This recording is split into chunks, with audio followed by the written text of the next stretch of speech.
You're listening to the Slow Ride Podcast.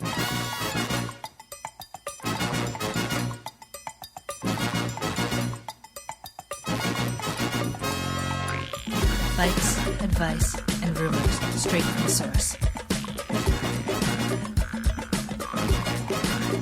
TheSlowRidePodcast.com and on Twitter at TheSlowRidePod.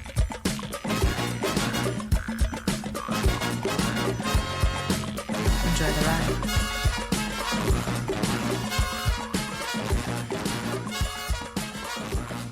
Hello and welcome to the 255th episode of the Slow Ride Podcast from Salt Lake City, Utah. This is Tim. And from Boston, Massachusetts, this is Spencer. Tim, I feel like we did this backwards, but we didn't. I guess I sensed some confusion, some hesitation in your voice. I woke up in another hotel room and I was wondering where I was, and then I stumbled into the Red Iguana, some of the finest Mexican food I've ever had in my life. So good. If anyone ever comes to Salt Lake City, you must go to Red Iguana. That is true. That's a pro tip from the Slow Ride Podcast. So hanging out, having some fun. And Spencer, so much to talk about in the world of cycling. We have another missive from world famous little guy who went back to mountain bike racing this past weekend. We have lots to discuss at the Tour de Suisse. Bringing back one of my favorite segments, the one good question. You're going to be taking the lead on that, and I'm already ready. That's a huge throwback. We've got some good listener emails, and I told you over the week, I already I called you really angry in the middle of the week. Do you remember this? I might have blacked this out. You might have to remind me here. What? I called you a little mad, and you were like, dude, save it for the podcast. I was like, no, I just need to have this conversation with somebody, because little guy was in the process of driving to Arkansas or something, so I couldn't hit him up. So you got the brunt of it. Uh-huh. Chris Horner, the only American Grand Tour champion of the last 29 years, will make his Tour de France commentary debut with NBC Sports next month.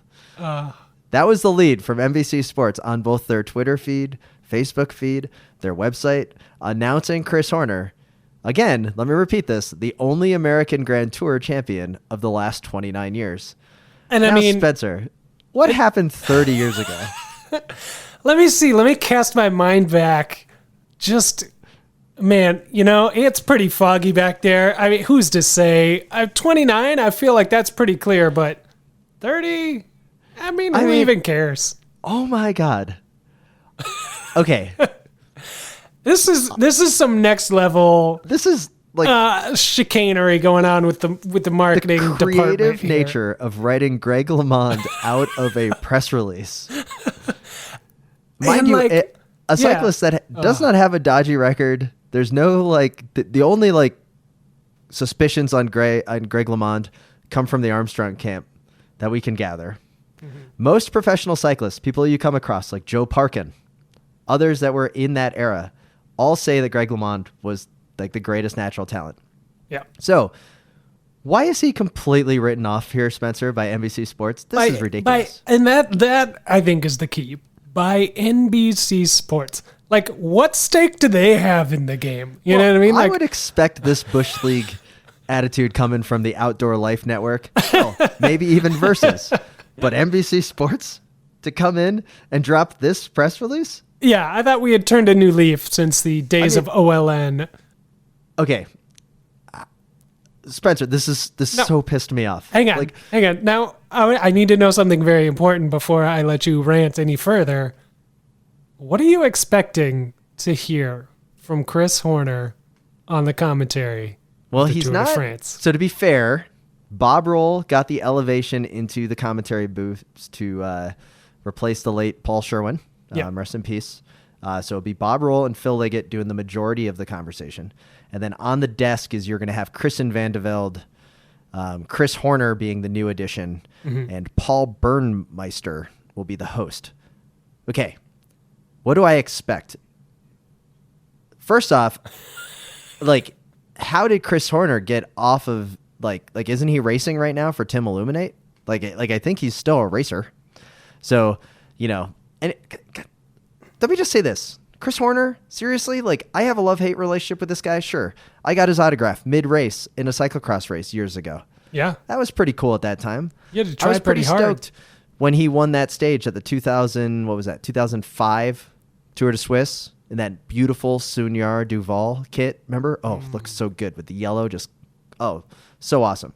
I bought a Saturn station wagon mostly because of Chris Horner's dominance on Team Saturn. Yeah. Okay. Yeah. Yeah. Spencer, why Chris Horner? Can I make a suggestion to NBC Sports? Why not? I'd love to hear this. Why not flip the script a little bit? Why not get out of the old white men aspect of professional cycling commentary? Kristen Armstrong. Oh, that'd be a good one. Yeah. I don't know if the approach was made, but I don't know. It'd be pretty awesome to have a female voice on the television.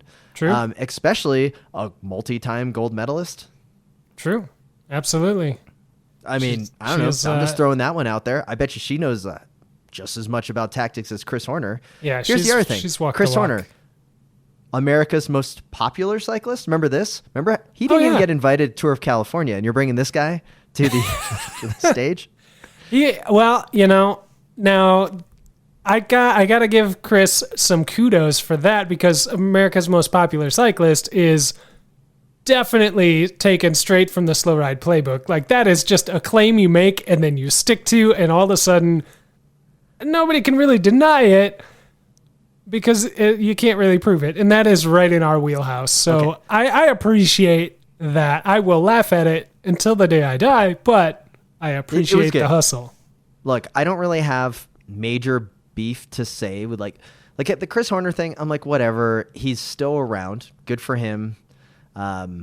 He did provide us with the greatest bike throw in the history of the Philadelphia Pro race. Yes. I mean, if anyone wants to have a good time, I mean, Spencer, like even just the audio of that bike throw from Chris Horner is fantastic. Well, he gets the slam first and then he gets the throw. It's like a twofer. So is there a way that you can bring that up? I mean, just the audio for people to listen to. I mean, that thing was so awesome. Like he is like that. That is the Chris Horner I want. So if he brings that to the front desk, here's what I'm fantastic. Here's what I'm thinking. Initially, when I hear this, I'm like, Chris Horner, thumbs down. I'm thinking 29 year comment, huge double thumb down. Not excited about this. But then I pan back and I get a wide angle shot of the full commentary desk that you were just mentioning with Phil and Bob and Vandeveld, and I'm thinking, Chris isn't he is not nearly going to be the worst dude on this desk, right? Like, I have come to appreciate Bob Roll a little bit. Like, he's a humorous, interesting guy, like whatever.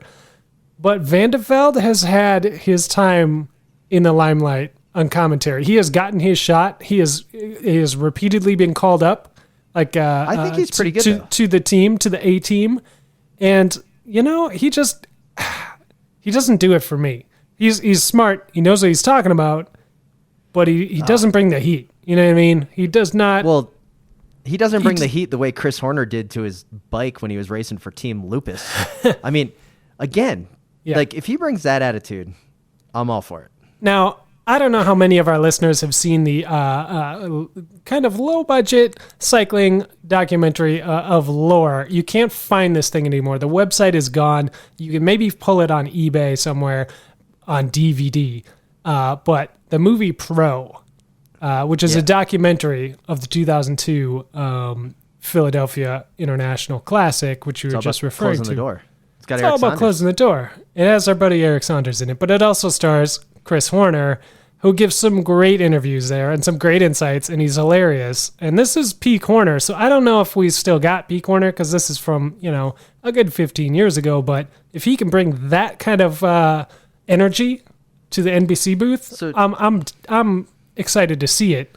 I just don't know what Greg LeMond has to do with anything. Okay, so are you thinking rationally that maybe my anger is misguided at Chris Horner, that it should be more guided at NBC Sports Network? Oh, absolutely. And potentially spot on for how bad Chris will do. We can't judge that yet, but there's a potential for either a spectacular, like out of left field, like, wow, this guy's really good, or just an amazing crash and burn, just like a oof, wow. Okay, it could go either way. I hear you. Okay, couple caveats. I like Christian Vandevelde. I think he's actually provides some pretty good insight.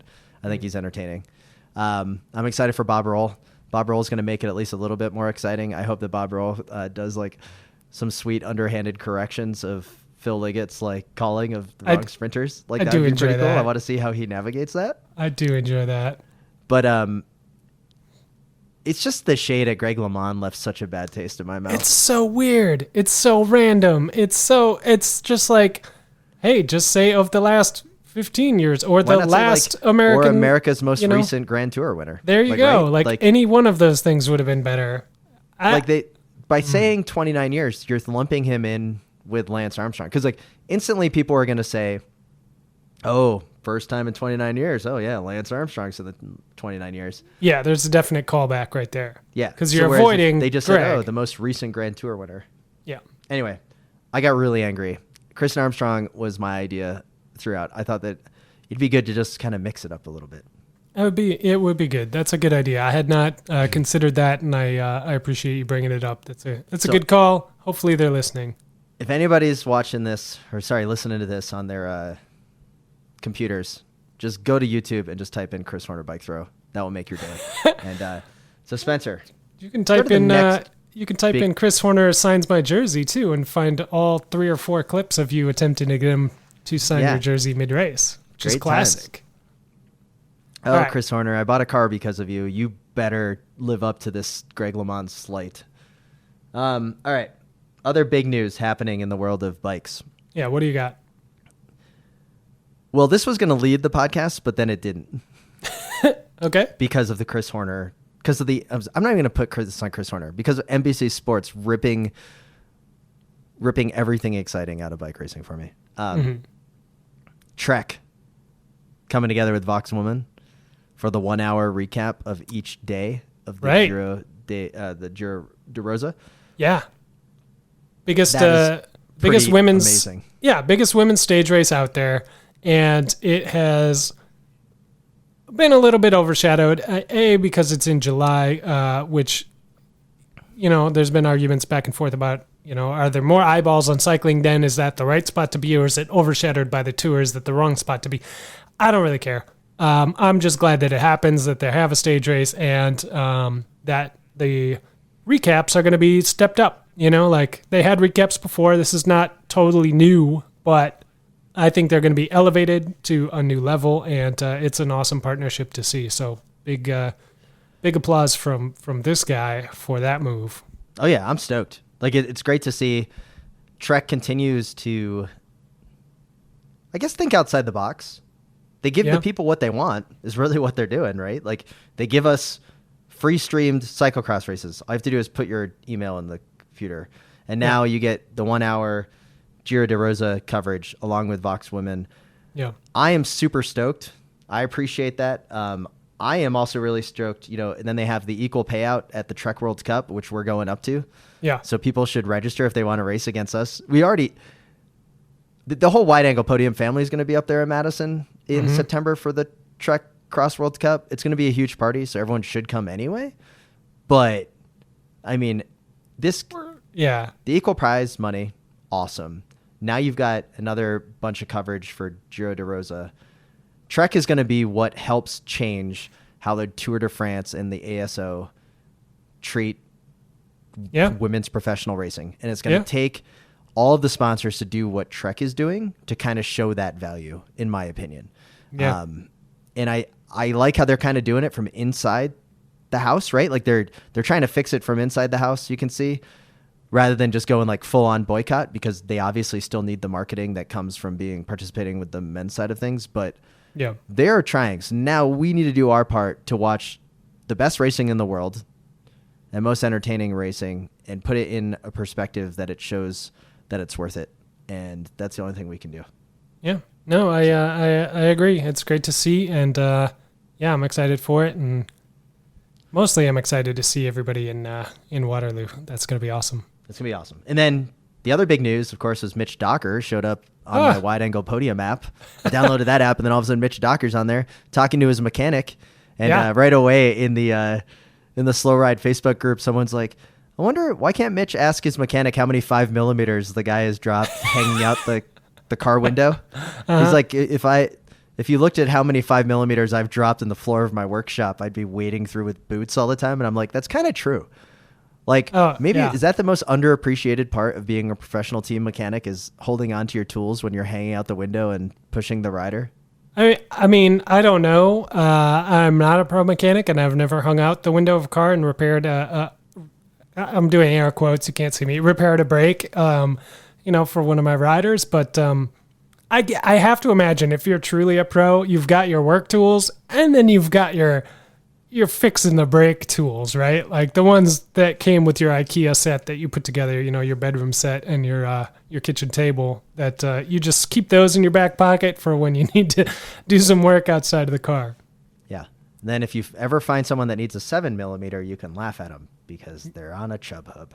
Yeah. So let's get to the next part of that, is that Mitch Docker's podcasts, which are awesome. A couple of episodes really stand out to me that I just want to call back. So welcome to the network. One, Michael Woods.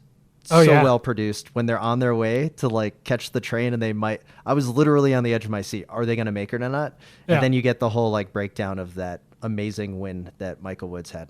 It was very good. The Vuelta, I believe. And two, most importantly, he answers the question about the greatest VO2 max. Yeah. And I'm not going to spoil it. You guys are going to have to go listen to that one. No, that was so good. Second, I don't know if you listened to it yet. He calls him Uncle Rory. I have not listened to this one. Oh, Rory Sutherland. I have a photo with Rory Sutherland from Nature Valley Grand Prix. I got to dig it up.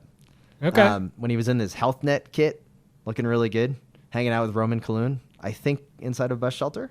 Oh, yeah. I remember this photo. Yeah. I've seen this. Rory. So good. I liked Rory for a while. He was on Movistar. Then he left us. He ripped my my excitement out. Yeah. Rory, he's got a lot of stories. Talk about coming up through the American scene. Oh, yeah. Pretty absolutely. awesome. So, absolutely. yeah. Mitch has done an interview with Gracie Evelyn, too, as well, from the female Mitchelton Scott team, which was rad. That's one worth checking out. I love most of all that we now have an official Wide Angle Podium mole inside the professional peloton that can get us that information that we all crave. Those weird oddball questions that we desperately need answered. Oh, Mitch, we're going to just start calling out. Now, Mitch, don't go and steal TJ Van Garderen's interview before we can get to him, all right? We're waiting for TJ now, because TJ press release came out this week. This is the fourth on the list. This would have been on the podium if it wasn't for the Horner debacle with them totally going after Greg LeMond in such a way. Posted on the Slow Ride Facebook group from Jeremy Duffield. TJ Van Garderen to play support role for Rigoberto Urán at Tour de France 2019. Spencer, when I go to TJ Van Garderen's pro cycling page, I see that he is only signed through 2019. I also tried to follow that up elsewhere to see if there's any announcement that he signed for 2 years or so. He's 29 years old. I cannot find any information if he has a contract next year or not. This is just under the assumption that the data is not out there, so I'm just assuming he's out of contract next year. Okay. Come on, TJ. TJ, you are not working for Rigoberto Urán. Come on, TJ. TJ, you the man. Now we saw what you were able to do, TJ. We did. You ride for yourself, TJ. I'm talking to you. And I like Rigoberto Urán. This would be great. In fact, TJ should work for him.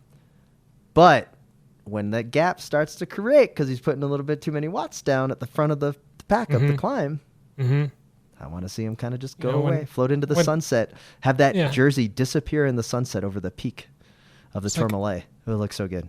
Oh, I thought you were right there on my wheel, man. Yeah, sorry. What happened? Oh, the battery in my radio died. Yeah. Amazing. Yeah, the earpiece fell out. It's weird. Oh, wow. I got offered another year on a contract? That's amazing. Crazy. How does that work? Sure, I'll sign. Oh, I would love that. TJ. Because then if TJ wins the Grand Tour, you know what would be awesome? TJ Van Garderen. TJ Van Garderen and Chris Horner, the only men to win a Grand Tour in the last 29 years. Then we need this to happen now, just for that. Dang, I had not considered that. But TJ, I think his role should be helper. But I think he should take that first week for himself. I think he should go after a stage, maybe even 2 if he's feeling greedy. But then spend the next 2 weeks doing the due diligence, earning that contract, and he should get a nice 2-year bonus, I think. All right, so Spencer, here's what I need you to do. I need you to point your browser to procyclingstats.com. Okay, let me just navigate over there.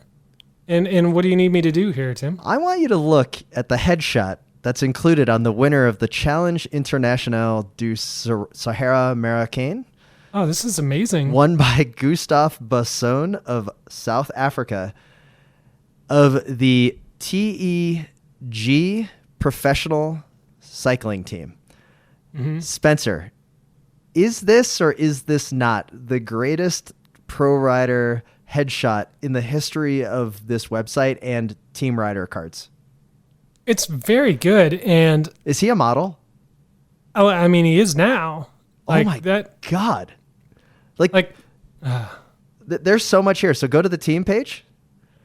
All 7 of their riders are pictured in front of a brick wall. Okay. But looking at that jersey, I'm kind of like, what's going on with this jersey? I need to see more of this jersey. This jersey is what I'm most excited about. Obviously, they had a quality photographer, which, let's face it, isn't the highest on the budget for most teams, especially smaller teams. So kudos to them for that. But this kit, I need to know more. I don't know anything about this kit. I've looked up this kit. Hard to find some photos of it. But everyone, go to Pro Cycling Stats, look up the TEG Pro Cycling Team. It has some Buckminster, like a buckyball, like Epcot ball type triangles with blues and mustard greens and yellows. And the only jerseys that I can find photos of, Spencer, is that actually is like only on the shoulders at an angle. So it's not the whole jersey look. But then secondly, this picture of Gustave Basson, I mean, that guy, I'm pretty sure he raced for Team Abercrombie Fitch back in the day in professional cycling here in America. Yeah, I mean, could have. I hope my wife doesn't go to our page to see. Yeah, I mean, there's a few of these guys. Man. This could definitely be the most handsome team in cycling, I think. I don't have a lot of stats to base this on, but just going off of what I have here, I think they're a shoe-in. Now they are ranked 137th in the Pro Cycling Stats ranking, so pretty big win for them. But anyway, that shook my bones to my core when I saw that, when I was looking for some Chris Horner stats. So I was like, ooh, I can't wait to take Spencer to this one. Okay. Yeah, it's very good. I appreciate that. Let's get to what we really wanted to talk about. Okay. And that, of course, is the 83rd Tour de Suisse. So much to discuss. First off, let's get the good stuff out of the way. Carlos Betancourt finishes in, wait for it, 8th place overall. Only 4.5 back over his countryman, Egan Bernal of Team Ineos. Amazing. Carlos Betancourt in the contract year. I was just going to say, it sounds like contract year gummy bear to me. Yes. So good. That is like the best. Let me continue to go up the podium. Okay. The super wide angle. 7th place, Domenico Pozzovivo. Yeah. Definitely stoked. Yeah. Then you have Simone Spilak. You know, little guy's stoked on that one. He is very stoked. But this is the only race he performs on. He is the exception that proves the rule of my 5th through 12th place in both the Tour de Suisse and the Dauphiné. These are the guys to be looking out for. So Gummy Bear right there in contention. That is the rule. So here's the question, though. Mm-hmm. In 4th place, Thies Benoot.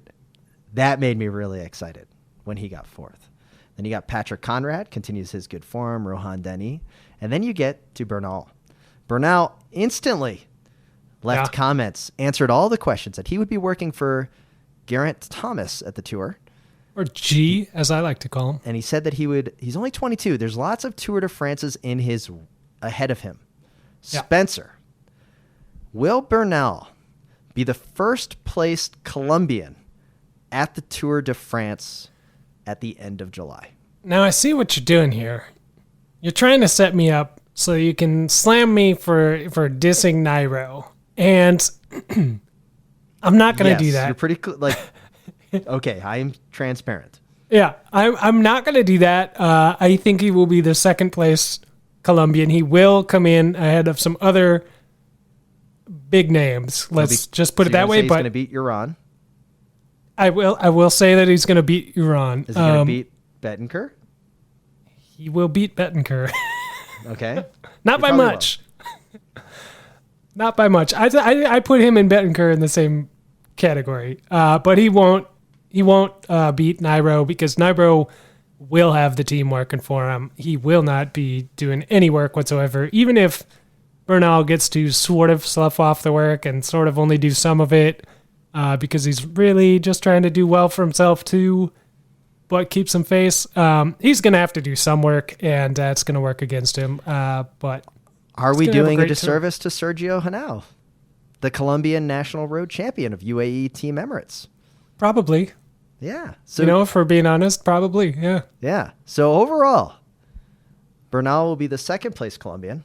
So he will probably be third place overall because Nairo will be taking the top step, followed by G. Thomas and then Bernal. Little guy a little bit later makes his prediction. That we're going to save that for after the credits. So stick around for little guy's prediction on who is going to win the Tour de France. But Spencer, okay. Overall, Tour de Suisse. Yeah, I like it.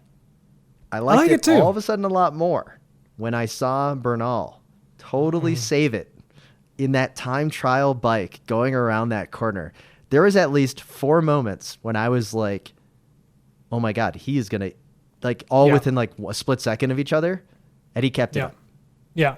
Like that you're exactly right. There were through the super slow-mo in the corner, there were at least 4 different points at which I identified the exact moment at which he was going to crash. And amazingly, during none of those did he actually crash. He actually made a correction, like was able to pop that rear wheel up and move it over and kind of change its trajectory and prevent that front wheel from washing out. So good for him. That was some very exceptional bike handling, especially on a TT bike.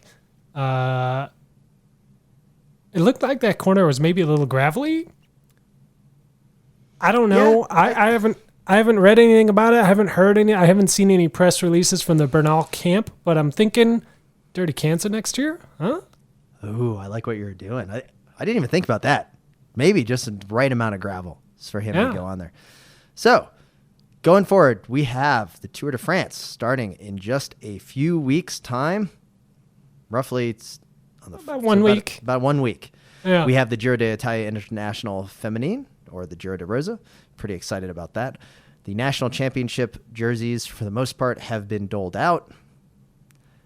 And that's professional cycling in a nutshell. Yeah. That doesn't mean the podcast is over. No, we're just gearing up. We have a lot on the flip. We've got some listener emails. Again, little guy is going to join us for a little bit. And one good question makes a comeback.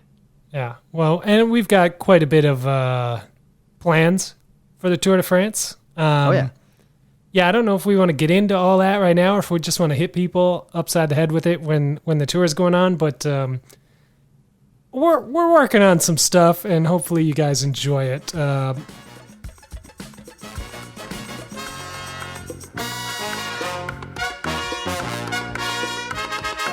This is Eric Saunders. You're listening to the Slow Ride Podcast.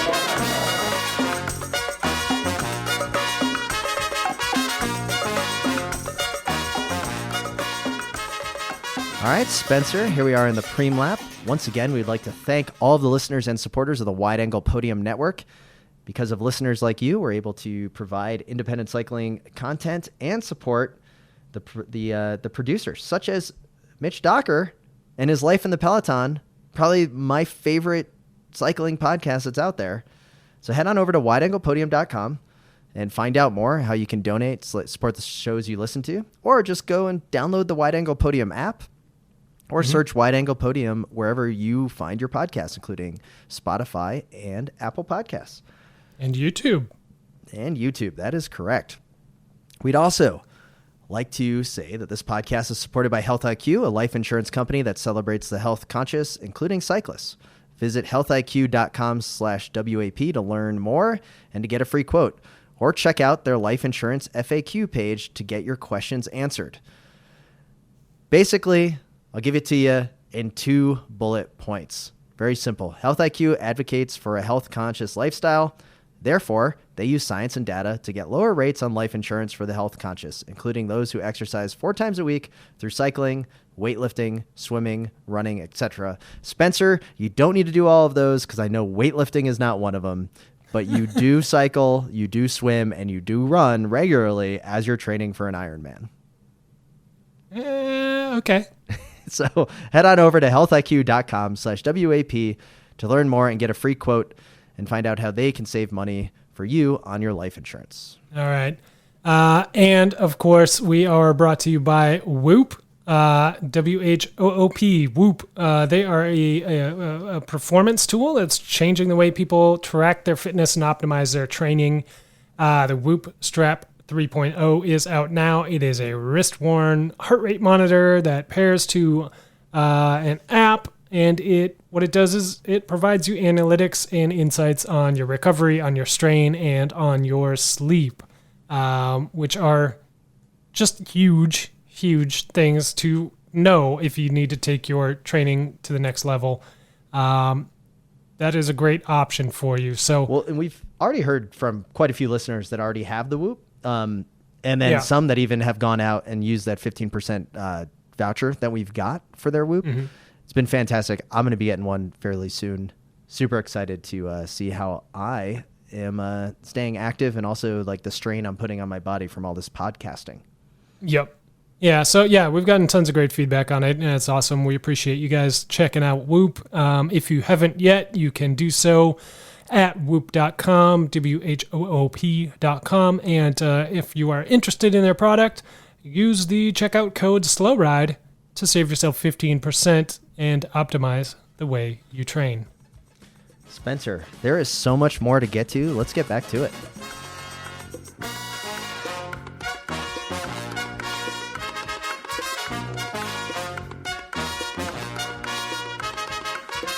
This is Mitch Docker, and you're listening to the Slow Ride Pod. Spencer, we got a new review over on the Apple Podcast. Let's just give that a quick listen. I'd like to thank Tandem Boy for writing in 5 stars. Love the pod. I'm on the upper end of your demographic, but you guys rock. I love the ridiculous cycling angles you cover as well as the serious sides of bike racing. As for pronunciation, tell that bro to get over it. Keep up the great stuff. Tandem Boy, you clearly are the captain of this relationship. Thank you so much for the love and the 5 stars. I'd be your stoker any day, as long as it's not up a hill, because I always freak out about tandems going up the side of a mountain because they never go very fast. And then the downhill, I'm definitely in the back because I am the sketchiest descender of all time. I was going to say that sounds like the scariest thing you could do on a tandem, but then I remember that people do race tandems on the velodrome, and all of a sudden I was thrown back to some memories of that. Did you ever ride the tandem on the velodrome when it was out there? No. Oh my God. It was insane because you had to trust your entire life to like the guy, like he only let us ride on the back. Like, oh, you're only going to be stoker. You're not going to captain this bad boy. And the upper body strength that you got to have to keep that bike upright. Yeah. Coming out of the turns 2 and 4. It was ridiculous. And that was a lot of fun. But Spencer, the tandem, of all things tandem, there's got to be like, what is what do you think mechanics like to work on least? Oh, a man. Tandem or a recumbent or one of those like Sun Cycle trikes? You nailed 3 of the 4. I'm gonna go ahead and put like homemade electric bikes on there as well. Or like the gas powered mower bikes? Yeah, like the bought this kit on Amazon and attached it to my Target bike. I don't know if you can rank those, honestly. Like we may have to put a poll out on Let's Twitter. put it out on that. the poll, or let's have some of our listeners, mechanics, email us at theslowridepodcast@gmail.com. Hit us up. Let us know what you would rather work on least. A tandem, a recumbent, a gas-powered electric homemade kit, or Or the tricycle. the trike, the Sun Trike.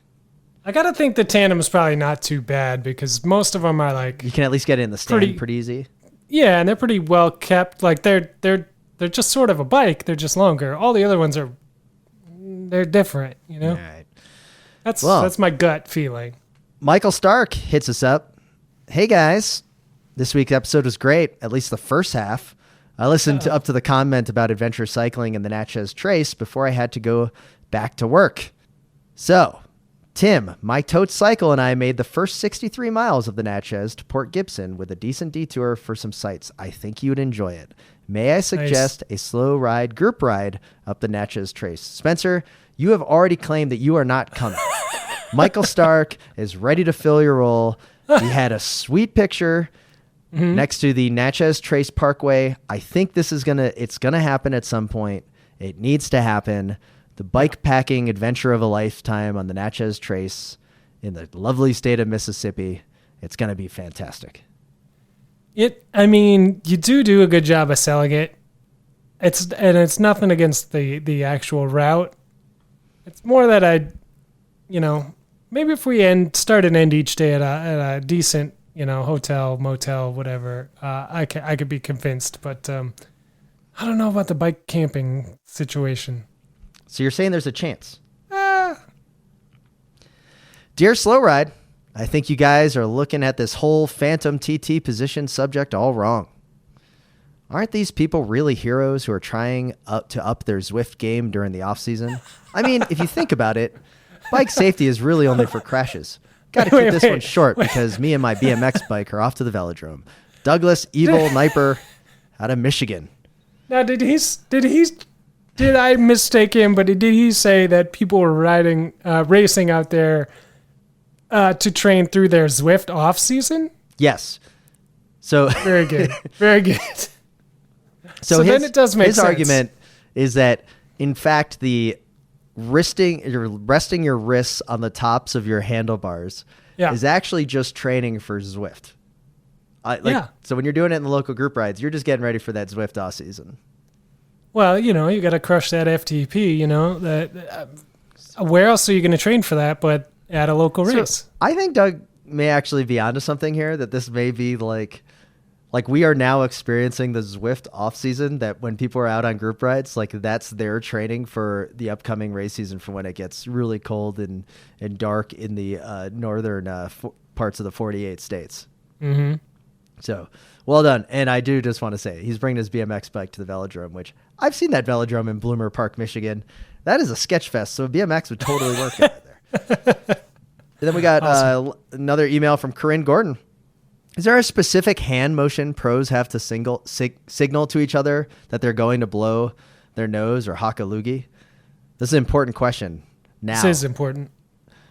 So and it's become like grave consequences, obviously, from this now. Like we used to just kind of poke fun and say, oh, well, you should always single. But so when I'm on a group ride, and being a professional cyclist that I am, when I'm on a group ride, I kind of look around me and just kind of like do like a half point to the wave a little bit, usually over the shoulder that I'm gonna kind of the whatever's about to come out of my mouth or nose. Is it the universal I'm gonna sneeze? Yeah. Like that kind of. Hey, you guys don't want to go over near me, or I go all the way over the yellow line, just to totally get out of the way. But I mean, I don't think the Illuminati moved the yellow line for Chris Froome. There wasn't a yellow line, in fact, that he didn't crash. It was on a soundstage in Los Angeles, right next to where the landed on the moon. Amazing.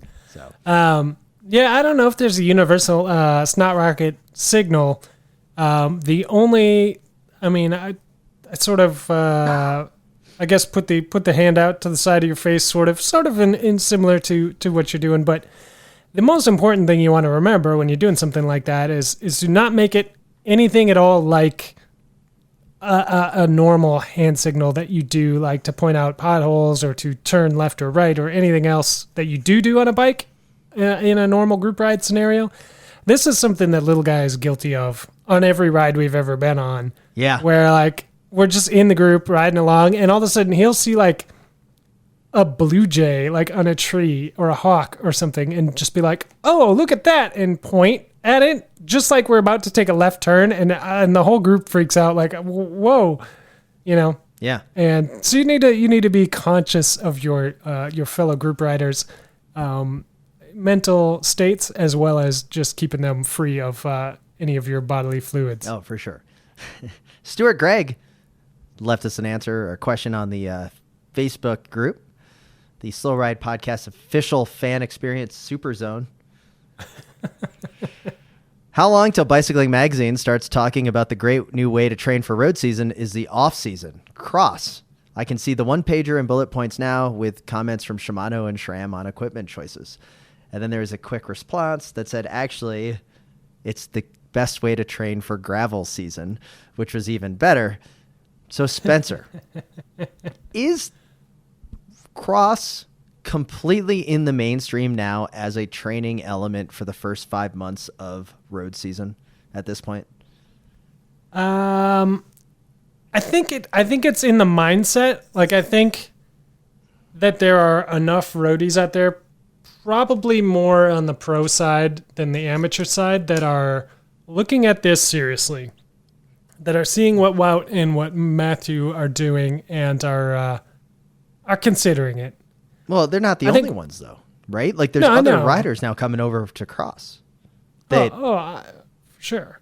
I mean, I think in the amateur ranks, I think there's a much bigger group that already does this and is like scratching their heads, being like, "Whoa, how come I'm not dominating the road races? Like, what's going on? I'm out there every week getting destroyed, getting lapped in my local race, and shouldn't this be adding up to something here on the road?" And you know, just trying to figure out the formula. So I don't know that it's going to work for everybody, but I'm sure there are people. And I don't know if we're going to see Sagan out there on the cross course again. He did try mountain biking. That didn't work out so well. But speaking of Peter Sagan, Black Label Leo hits us up and says, "Hey guys, just to check in. It's not spending money if it's an investment." This is true. And it was the Specialized Venge Dura Ace Di2 Peter Sagan Special Edition. You may recall that we were asked about if buying this bike would be a solid long-term investment at $13,000. Yeah. I believe we said it would be. Yes. Currently for sale. Okay. For $7,000. Oh, no. Crashed once? No. But I will say this. This is the lead to the posting of the gentleman that is selling it. This one's going to hurt, but here it goes. Does not get ridden as much as I would like to. This bike has been a Sunday special occasion kind of bike. As it should be. Yeah. So don't listen to us for all your financial advice. That was a horrible. I mean, lost 50% of market value immediately. Yeah. I think he's selling at the wrong time of season, though. He needs to sell it after Sagan wins the green jersey or loses in an epic battle to Wout van Aert. A couple things going on here, right? Like, one, we don't know if this guy bought it in American dollars or Canadian, which was a big factor in our advice. That is true.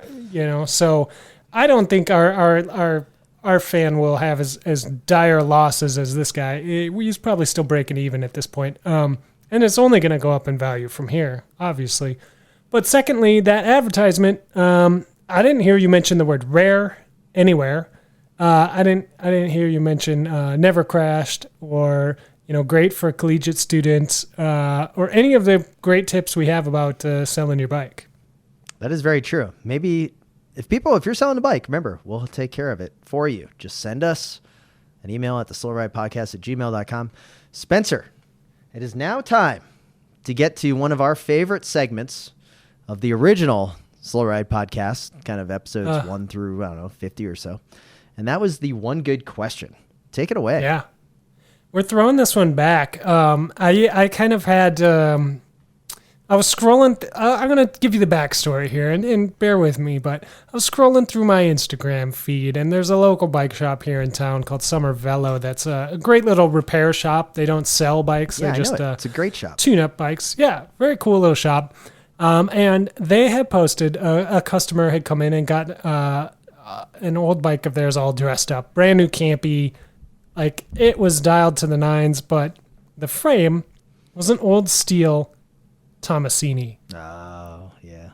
And it just hit me it straight in a place that I didn't know existed anymore. Like, I had forgotten that I used to own a Tomasini Super Prestige, and I sold it.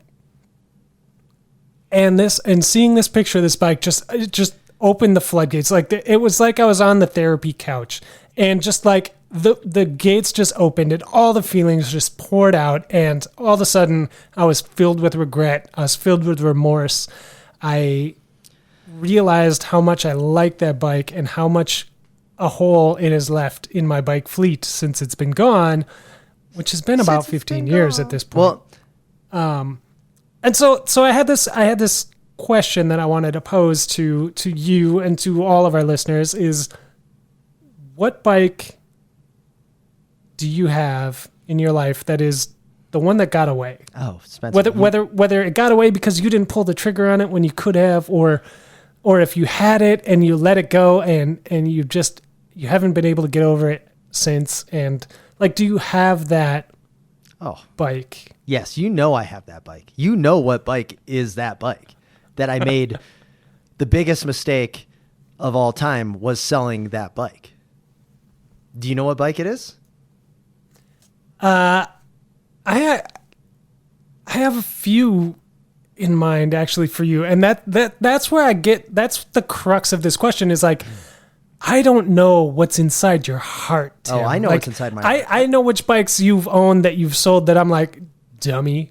Like, you're going to regret that. Like, that was a stupid, or you sold it for too little or whatever. But like, I don't know which one like you connected with the most. Like, which one, like, it may not be your most expensive bike. It may not be whatever, but like, which one leaves that void? Oh, Spencer. Come on, Spencer. Let me take you back.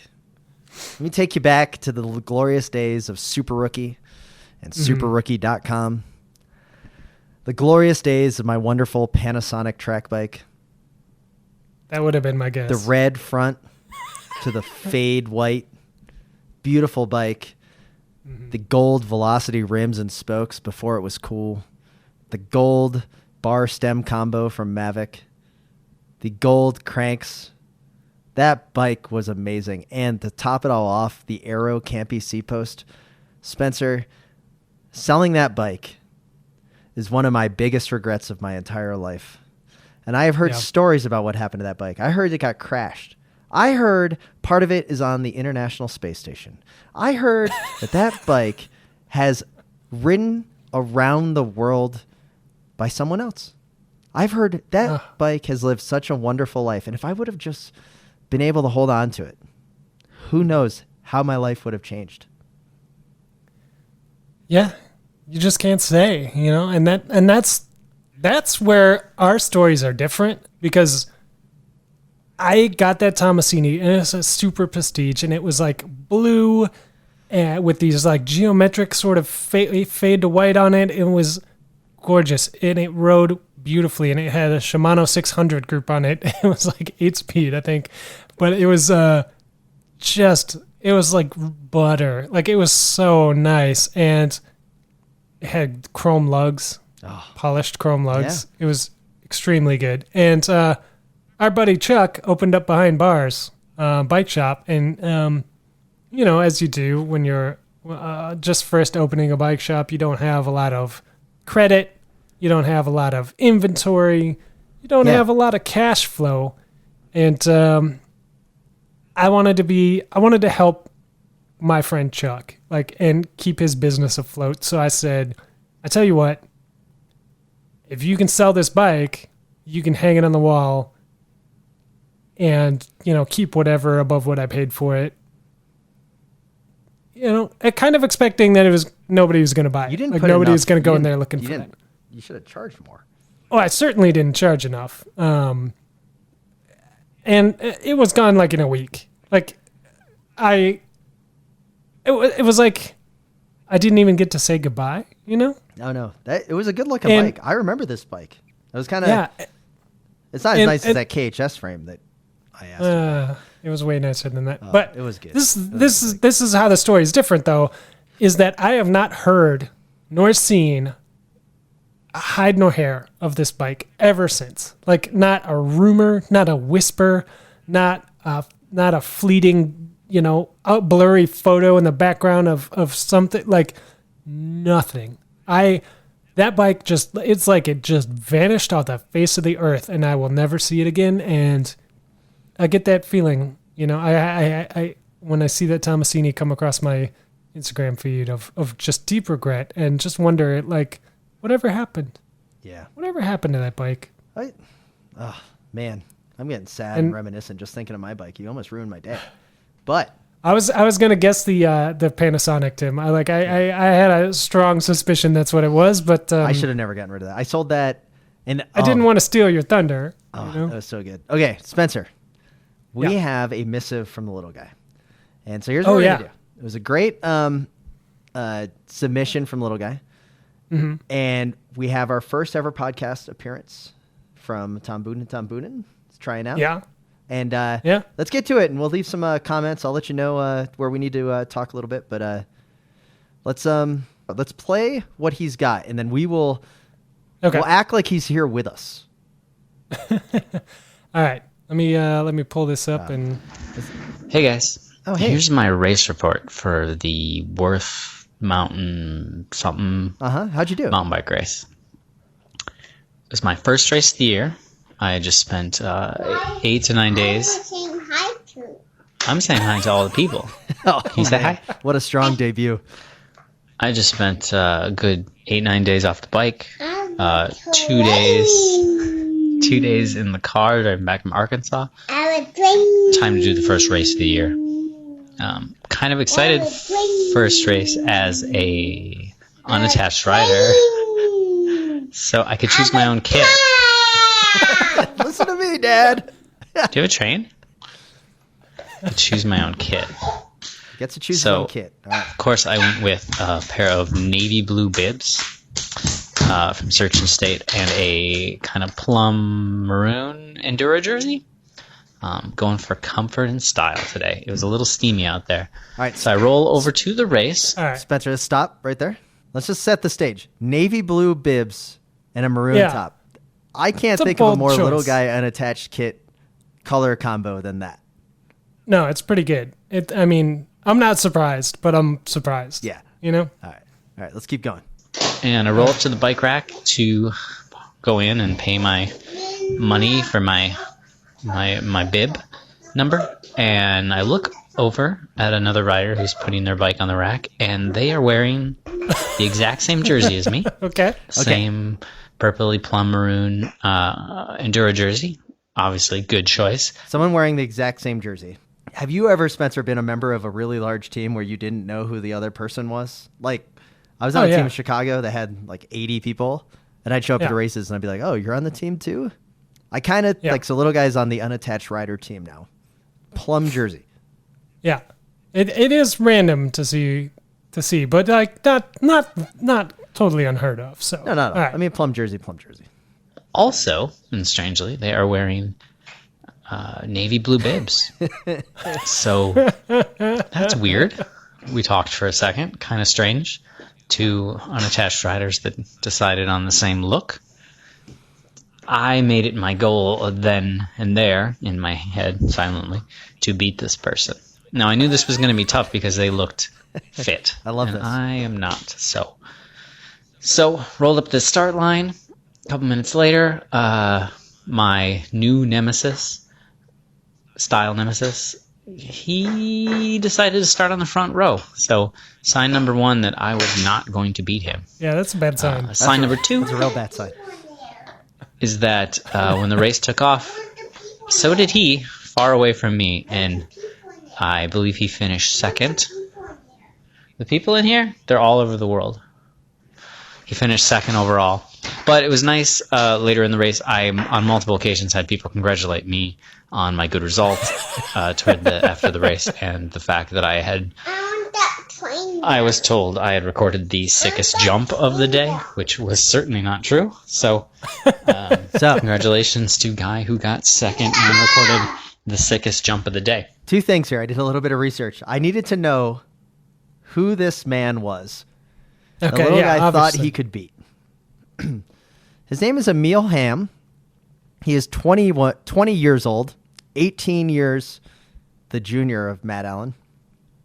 Yeah. He beat little guy by 20 minutes. Now, mind you, lap times were 19-minute laps. So little guy didn't get lapped, but he was pretty darn close to getting lapped. Yeah. And he's from Canada. And I found his Facebook page. That's creepy. Yeah, well, it happens. I don't know how someone mistook Emil for a little guy. I think people were being generous to say, little guy, congrats on the sweet jump. Yeah. Well, and to his credit, though, you just don't turn down those kind of kudos when they come your way. No. Like, So you just say, oh, yeah, thanks. I do love the fact that little guy thought he was just going to beat the guy, like looking at him like, oh, I can beat him. Little guy, mind you, got 28th out of 32 in the elite field. So he deserves a full load of credit. And the Minnesota racing scene is pretty stacked. Yeah. With, Jeff Hall, Sam Birkeland, Dominic Talerka. I mean, there are some really good racers out there, but it was pretty awesome to see. And also Matt Leisinger, friend of the pod, gave me his bike when I slayed you guys at Schwamigan, won the single speed race, saw that. But little guy with the plum jersey, navy blue bibs, instead of teaming up with the guy, and going up to him being like, hey, let's work together. I'll block for you. Which is the correct strategy. Like, I understand little guy's instinct to be like, well, I need to defeat this person, because that's what you do with your teammates. You know what I mean? But this guy, like, if you and I were to line up at a race, say, I don't know, Schwamigan 2018, it's not like we're teammates. Like, all of a sudden, like, we're going to be friendly. I'm not going to chop you, but I am going to beat you. I'm going to need to beat you. Oh, yeah, so for sure. I understand little guy's instinct there, but this was not a normal teammate situation. This is an unknown quantity, and therefore you need to default to a new rule in cycling that is, if you don't know how strong the person is, they are definitely stronger than you, and you need to work for them, Yeah. Oh, there's so much I love about this missive come from little guy. None other than recapping his amazing race performance and little Tom Boonen hanging out in the background, playing with his train. Well, and obviously recreating the train scenario from Paris-Roubaix that got him disqualified. Like, he's still clearly upset about that. Yeah, for sure. Yeah. So, you want to get back into this? Yeah, I think we got to keep going. Okay. There are a few more minutes left in this missive here, so I'm curious where it goes. Yeah. One other thing I wanted to mention, and this is a general fault of mountain biking. It's not a fault of the guy who was behind me. But there was a rider I was with for most of the first lap, little of the second, and then he got back up to me, all the third, most of the fourth lap. And I was fading. It was clear. But I had been leading all of that time. He had never once been in front of me. But whatever. I'd never flipped the elbow, never made the big old gestures. It was fine. I was fading. I knew at some point he was going to probably get me there. And I did bonk pretty hard there at the end of that fourth lap. But when he decided to pass me, he said, I'm going to pass you on your left. Now, that seems friendly. I know I've talked about this before. That seems friendly, but that's not, because what am I supposed to say to that? No? I mean, then I'm the jerk. And it feels like it's just a mountain bike thing, but I mean, he could do me the honor Elbows out. of attacking Put the me. elbows out, little guy. In the same way that when you've got a GC rider and a stage hunter, and they're both coming to the finish together, the GC rider, if they're a good rider, they'll put up a fight. They'll make it look real. They'll rock the bars back and forth. Sell it a little bit. Nobody wants to just get Little guy, you're in knocked 28th off. place. In the same way, I knew this guy was going to probably beat me, but just saying I'm going to pass you now, it's a little heartbreaking. I would rather he just put in a dig on me and I couldn't follow. So I don't know what to do about that. It's a mountain bike thing. It's a weird formality that is I understand that. I respect that. It puts the onus on the one being attacked, and it's very strange to me. I don't understand what to do with it. Other than that, everyone in mountain bike races is super nice and friendly, and they're fun, and they're not road racing. Yeah. So I see what he's saying, and I get he wants to go down like a warrior. Is what it's saying. That's what I get it. Like there is no one goes, into the like the knights of old didn't go into the field of battle to like, just sort of like get left behind, like they were like, well, at least I'm going to go out in a blaze of glory, like. But I will say this is that he and this gentleman, I'm assuming it's the guy that beat him by about 30 seconds because they were 5 minutes behind the group in front of him. That maybe this guy was just like, we're kind of out here on our Sunday stroll, just having a good old time, just throwing down some mountain bikes. I'm going to pass you your last. I'm clearly faster than you. I'm passing you. Little guy's argument is just then pass me, gun it, gas it. So I can go out in a blaze of glory. I get it. I'm just little guy. How are you going to lose that guy, man? How are you going to throw in the towel? Elbows out, man. Don't let him pass you. We need more fodder for the podcast. Anybody that says, I'm going to pass you on the left, guess what? You don't let him pass you on the left. Make him go to the right. Say, I'm sorry. I thought you said go to your left. Now, what happens in this scenario if that guy is behind little guy for basically all 4 laps? They separated a couple times, but basically all 4 laps. The guy's been behind you on your wheel, pretty much sticking there. He's feeling a little fresher. You can tell you're going backwards, but pips you at the line. This guy, who you've been riding with for an hour, says, "Sport leader coming through." Oh, that'd be awesome. That is the best part about mountain biking. That's my favorite joke. After the sport leader out of my way, and then people are like, "Oh, really?" They're like, "No." So good. But would little guy get out of the way? I should hope so. I think he would. I don't know. I think he'd appreciate it. Little guy's the type of rider, and he's not here to defend himself, so I'll just throw him out with the wash. Little guy's got a little angry streak in him when he's out there on the mountain bike. He does not want to lose.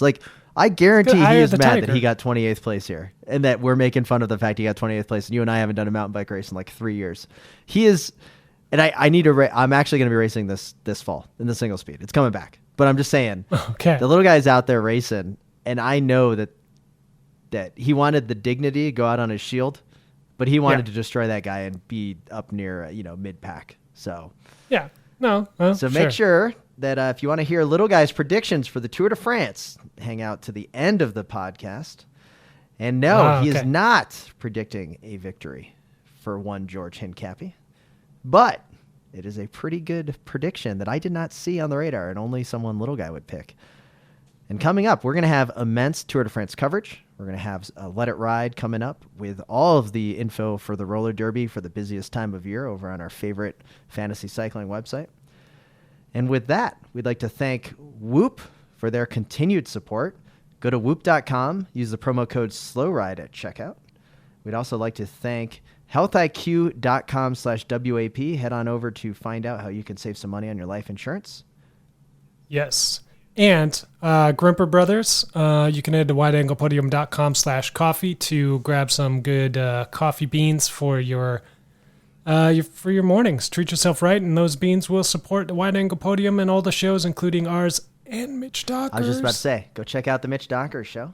That'd be fantastic. We'd like to thank BK1 of Rhymesayers Entertainment for the intro and outro music that we love to use here on the Slow Ride Podcast. And make sure you email us at theslowridepodcast@gmail.com for any advice or questions or tidbits on some of your favorite cycling news of the week. You can also hit us up on Twitter and Instagram at the Slow Ride Pod. And with that, in lovely Salt Lake City, Utah, this is Tim. And this is Spencer in Boston, Massachusetts, reminding you to always wave at all your fellow cyclists that you see out on the road. The Slow Ride Podcast. Bikes, advice, and rumors straight from the source. TheSlowRidePodcast.com and on Twitter at The Slow Ride Pod.